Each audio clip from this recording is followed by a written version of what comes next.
I serve with the Council on Post-Secondary Education as the Associate Director of Adult Attainment.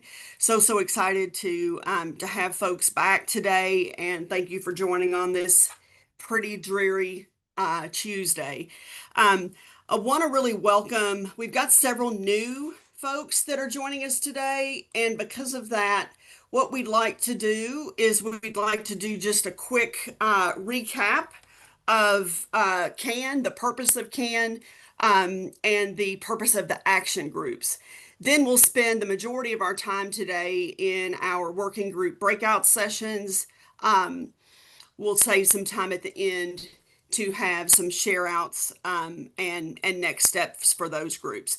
So if you haven't joined, we're excited to have you. Just a quick review of the registration list tells us that we have folks from our adult education provider network joining us. We have folks from our system offices joining us, Kentucky Adult Education, CPE, KCTC. We have folks from workforce joining us, and our 2-year campus partners and our 4-year institution partners. So this is really important and really exciting to us because we believe that to continue to move that needle for adult learners, it takes everybody in their sphere of influence. So really excited to see that. So briefly, we'll share a little bit about what CAN is and what CAN is not. Again, for those folks that are just joining us for the first time, the CAN is a statewide network to bring together folks that are interested in advocating and doing some work around supporting adult learners.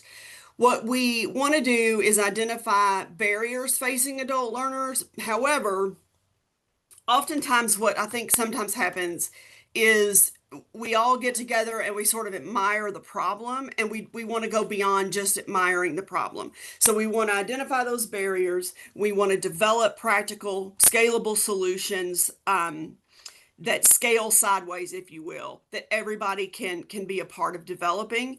And then we want to share those resources across the state. For all of those working with adult learners.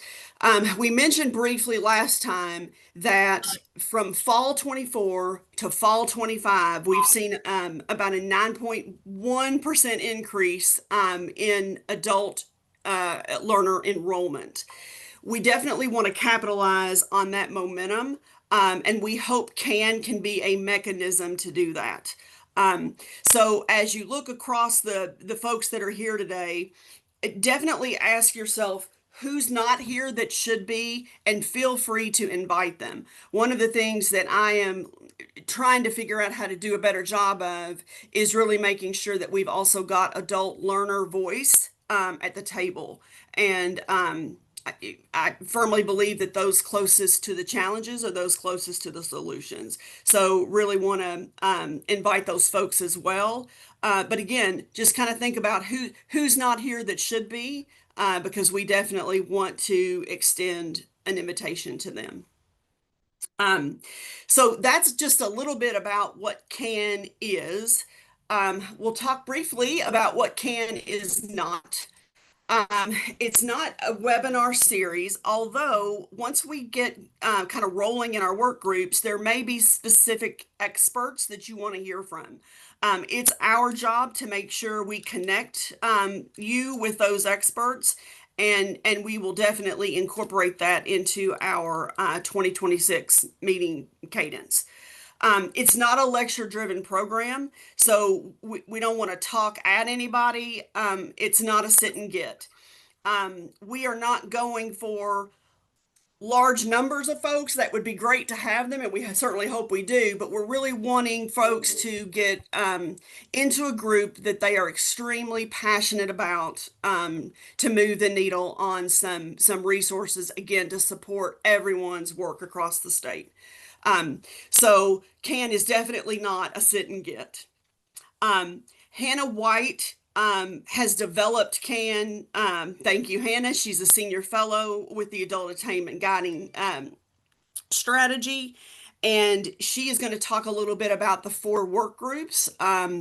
We'll give a short description of those. We're going to give folks time to kind of choose what they would like to be a part of. Once we do that today, then we can auto assign you into these groups and it'll be a little bit easier. So, Hannah, I'm going to turn it over to you. Thanks, Tracy, and good morning, everyone. It's really nice to see familiar faces back with us this month. We're excited that this month you'll get quite a bit of time with your action groups to, think about what your starting place might be and what your plan might look like. So, like Tracy said, we just wanted to introduce these action groups one more time. And we are going to keep it brief so that you all do have that precious time with each other in your groups. But we try to think about CAN as an umbrella system. So under the big umbrella of the Kentucky Adult Attainment Network, we do have 4 different action groups. And these action groups are not supposed to be silos. We're not here to create additional silos. So we want to make sure that there's space for collaboration between these action groups, but each group will have a focus. So number 1 is the Adult Learner Advocacy Group. And this group is really focused on, elevating those adult learner voices and looking at policies, institutional challenges that students might face, and how we can come together to break down those barriers. So, that could be, well, we'll talk about different programs, but, that could be different pilot programs, that could be policy recommendations, things like that. But really looking at that adult learner journey map, essentially, and how we can reduce the barriers there. Number 2 is adult learner transitions. So that one is about strengthening those pathways from adult education, transitioning in and out of post-secondary education, workforce training, things like that for our adult learners. Credit for prior learning, that one's pretty self-explanatory, but we're looking at credit for prior learning. So that could be looking at credit for prior learning assessment, improving, credit for prior learning practices and policies. It could be strengthening and standardizing assessment practices, things like that across the state and at different institutions. And then finally, supports for parenting students. So for that, we're going to be identifying, challenges and solutions that can be scaled across the state. So we're looking at improving access, supporting retention efforts, and, creating resources for students.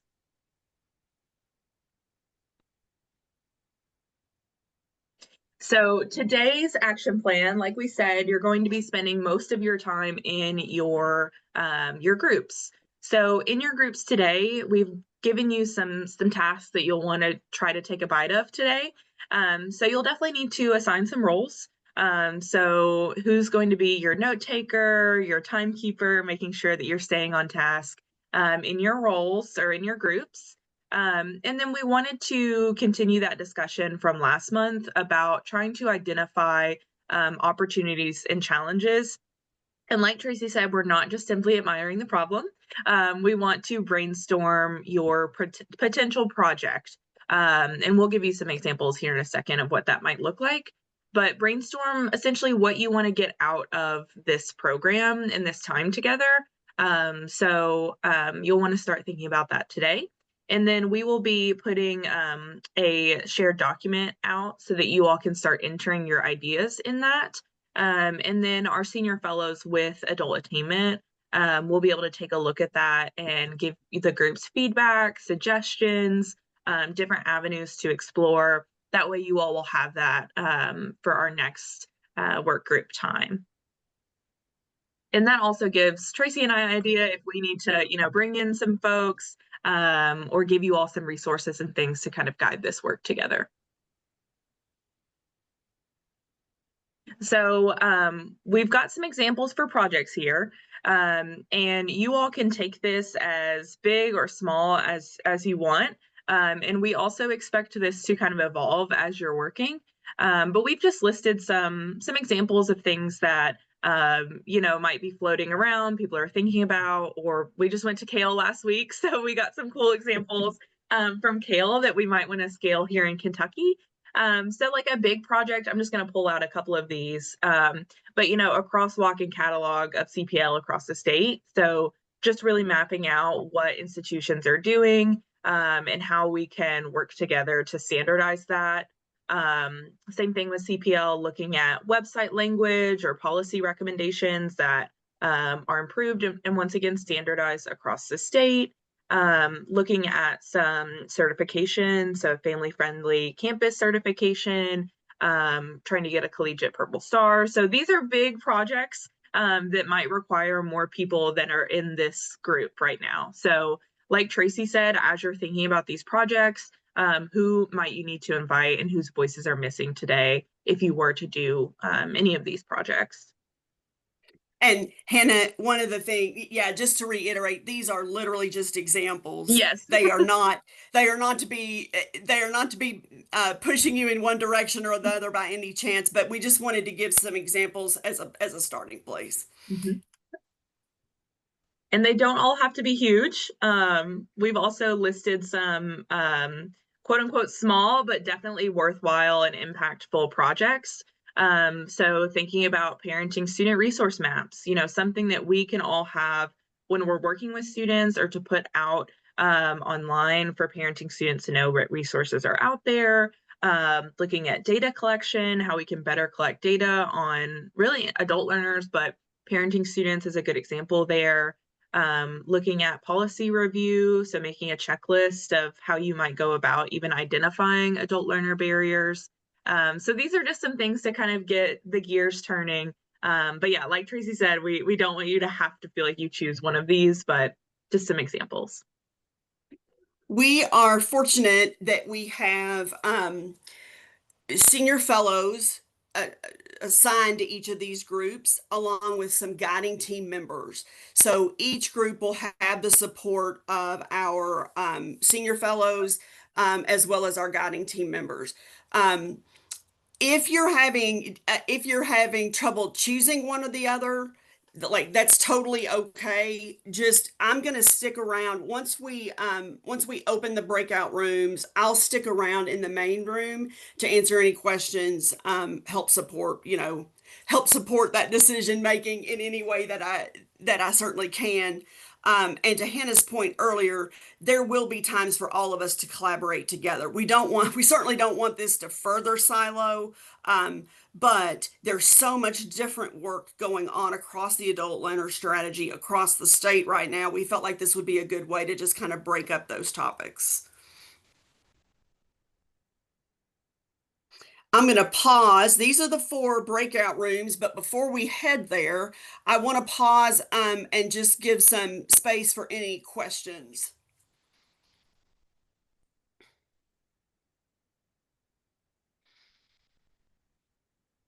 Tracy, I don't know if you might find it helpful or not. The last meeting that we had in the CPL group, and Kendra is on the call too, and she can jump in as well. The three areas that we looked at, if this helps anybody that might be struggling with which group to go to within CPL, was opportunities and challenges and how to address those. Policy related to CPL, either a statewide or nationwide policy, and then getting started, how to help folks get started that are interested in initiating credit for prior learning opportunities and systems into their current locations. Yeah, thanks, Cassie. That's great. Thanks. It's very helpful for sure. And of course, we're not limited to that. That's just the three themes that stuck out to me last session.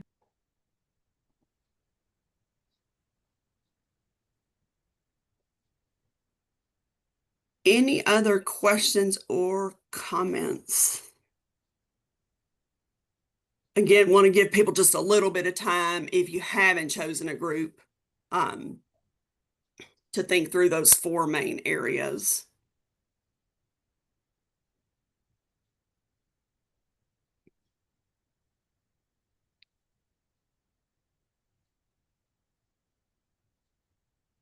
Hannah, really quickly, again, before we go, do you want to just kind of briefly go over some of these guiding questions?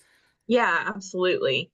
So we're definitely going to carry on the conversations that we started having last meeting. So still identifying challenges and opportunities you see within your topic. But then we definitely want to start making headway on narrowing down. So there's a lot of opportunities within each of these groups, but we definitely need to narrow down and think about what specific problem or barrier are we trying to solve. And in doing that, thinking about who does this impact? So we definitely want to think about audience, who is missing from this conversation, what information do we already have, what do we maybe need from CPE or a senior fellow, for example, and then thinking about the end result. So what could success look like for us by May? And then what would our first step be for that? So today, we don't want to overwhelm anyone. Just try to think about first steps, initial ideas that are coming to the forefront. And then we'll go from there. And we'll also put these guiding questions in the chat for you all so that you have them when you're with your groups. And Hannah, you said it beautifully. We think about what will help you in your everyday work, because what we certainly don't want to add work, but we do want to think about ways to engage each other's expertise that ultimately will help you in your everyday work with adult learners. So with that, Nan, would you, like I said, I'm gonna just kind of stay back. I know we've got some new folks on the call. Happy to answer any additional questions as folks are kind of getting situated in their rooms. Okay, I'm going to start opening up the breakout rooms, and you all can choose the ones you want. Again. So just thinking about challenge that we identified, one thing that really kept cropping up was this system or this sense of belonging that adult learners are missing. And that can be, whether they're coming in really whatever pathway, whether they're stop out, they're new freshmen, they're coming in through the 2-year system, the 4-year system. There's just not a sense of, what they should do and where they should be. And oftentimes they feel like they're the only ones who have this experience, even though we have vast amounts of data showing that they're not. And so that was one challenge that we've identified. And thinking about opportunities, I mean, there's quite a bit of opportunity on how we can look at policy and institutions themselves to make them more accessible to adult learners. So like a great example was brought up about the reading the college schedule, students not knowing like what the college schedule means, what the dates and times look like, where the courses are. And that's something that, when you're in the system and you work in it every day, you don't think of it of possibly being a barrier. But when adult students are not reading these things and providing feedback, things get lost in translation, and it becomes a reason for a student failing a class or stopping out, or for whatever reason, not accessing education. So project idea, I think we're still working on project idea and next steps, but we have said for next time, we want to narrow the scope because there's a lot that we can talk about. So narrow the scope, try to pull out 2 or 3 strands, and then, look at what information we have and where we can go from there. Thanks, Hannah. That's amazing progress. Yes. Really appreciate that. Any questions for this group?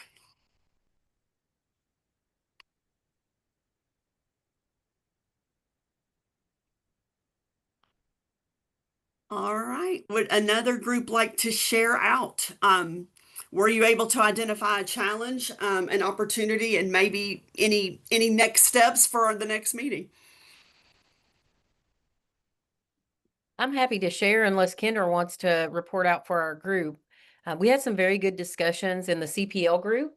There's a lot of different areas in credit for prior learning, and we had a range of maturity levels, I guess is what they're using now, the language that's being used as far as experience and where folks are around the state and the different institutions in credit for prior learning. So some of them ranged from very new in the beginning stages, while others were in the intermediate or advanced, with the majority being in the beginning stages, or, the thoughts are there, but the pieces aren't. And so within each of those, there's some different tackles and challenges. As far as looking at something that we could probably initiate before May, we were thinking about having something specific to Kentucky, like the PLA network, the Kale Q&A things that they have nationally, because we found that it's very lonely work. And sometimes you're often by yourself in figuring these out, and that's when you're doing it just even part-time, or a piece of your job relates to that. So we thought about, maybe a podcast or a newsletter or something, and not specific to this is research that's going on, but places where people can go and say, hey, I'm running up against this resistance. What have you all found? Just a support system for the people in there. And then within that network, we can open up and say, hey, what's everybody's policy? Maybe there's some thoughts on that, but we have some limitations as to what we can do. And our situation in Kentucky may be very unique based on our legislation and policies that we have statewide or within a 2-year or 4-year system. So we thought that might be a way to kind of open it up. I know it's been extremely helpful to me with Kale, but there's not that many people um, within um, within my institution that I can go to with that. And we thought this might be a nice resource to have continued communication amongst all of the Kentucky institutions and partners that are helping with CPL. Fantastic. Thanks, Cassie. And one thing that I'll share with the group just really briefly is we have an opportunity to apply for a state level community of practice around CPL. And we are going to be applying for that. Certainly doesn't mean we're going to be chosen. I think they will choose 3 states, but it will be working with Rand and with Kale over the course of the next year or so, really to look at state level levers to support CPL. So fingers crossed, everybody, that could be coming as well. All right, thank you, Cassie, so much for reporting on that. And the next group.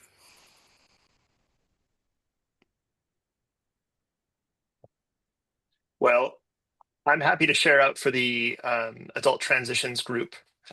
We had a very lively conversation, and I was extraordinarily happy to see folks from all over the space serving adult learners, whoever we define adult learners to be. And so that was a large topic of our conversation, thinking about who it is that we serve, who it is that we could serve. And we also spent a fair bit of time recognizing that the barriers that our learners are facing across the different definitions of the barriers are largely the same. So whether it's a non-traditional student who's come through the adult education process, or the adult learner who's coming into post-secondary, either from the workforce or from something else, then they will likely be facing the same barriers. And so I think that recognition is a really good start for us. I think all together, we spoke a lot about how we serve these populations in our own domains. And I think there's this broad recognition that having better hooks or handoffs or handshakes between our orgs, recognizing what we all do independently and can do better together, is going to be a great place for us to start. One specific barrier that came up a few times was the idea of digital literacy, and just the tremendous importance that having a high level of digital literacy is for learners coming into the post-secondary space today. We did not talk about next steps, although I think placing all of our notes in a shared document that we can edit together, do some brainstorming collaboratively in the space that we have before the next meeting, for barriers, opportunities, and overall goals, I think is going to be a great next step for us. That's awesome. Thank you, David. Any questions from folks about transitions? I was also excited to see we had a gentleman, Daniel, join your group a little bit late, but really representing expertise in the prison education and justice impacted space, which is a big area of emphasis for this as well. So really excited to see, again, the diversity of perspectives in the groups. And then finally, supports for parenting students. Hi, everyone. So we got like 1.5 questions done. We talked a lot about the different opportunities with the synergies happening across the state. Talking about consistency, and that really brought up an issue about data. And then challenges, things like tracking, our retention rates, access to Wi-Fi are all things that seem to be a challenge, as well as childcare for parenting students. And so what we talked about, what is the problem we want to solve, is that we thought that a good place to start with would be with data, which we know might, flow over to some of the other work groups and a broader strategy for CPE. But it seemed like that was a good place to start to then, look at other issues. And I apologize if it's really loud because there's a lot of thunder outside right now. So I'm gonna leave it at that. I'm gonna go back on mute. But happy to have anybody else from the group chime in on anything I may have missed. Thanks, Raylene. Raylene comes to us from Thrive by Five, Louisville. So first of all, Raylene, thanks for, I'm assuming if it's thundering there, it's coming our way soon. But also really appreciate your perspective as sort of a community level, community impact initiative. Because one of the things that we've talked about in our parenting student work is that campuses can't do this alone. So really thinking about how we bridge that gap between what communities can do and what campuses can do. So Hannah's going to walk us through next steps.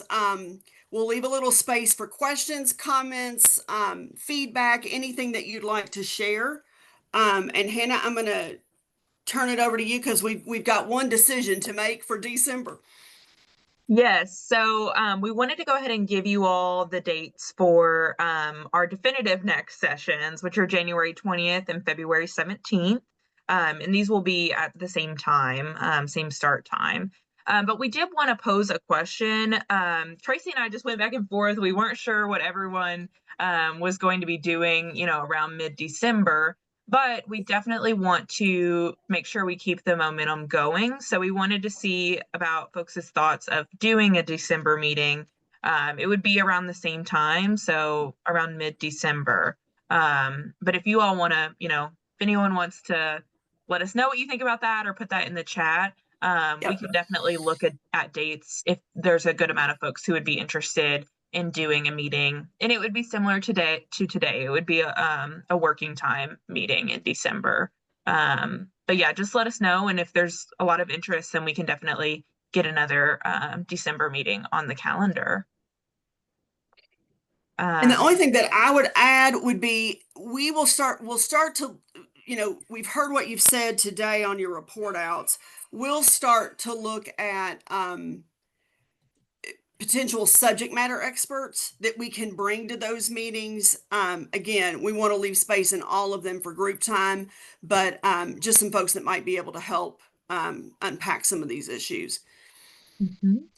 Thank you for everyone already chiming in. We will, like I said, we will look at that and let you all know about December. It sounds like there's good interest already, so that's good feedback. So things to do beforehand. Go ahead and finalize roles. So, if you're going to be the note taker every time, already have that in mind. And if you haven't already, most of you all have done this, but enter your project ideas into the note catcher that Nan shared, or you can send them to me and I'll compile them into the main doc. And we'll make sure that gets shared out to everyone so that everyone has a sense of what all the action groups are working on. And then this one's really important, bring any resource needs to the next session. So you can reach out to me or Tracy. I'm volunteering you. If there's things that you all need before then, because we really want to make sure that this is tailored to the needs of you all. So if you feel like there's information you're missing, or like Tracy said, a subject matter expert that can come in, we'd like to know that. So, just be thinking about what's missing and bring that to us either in between or next session.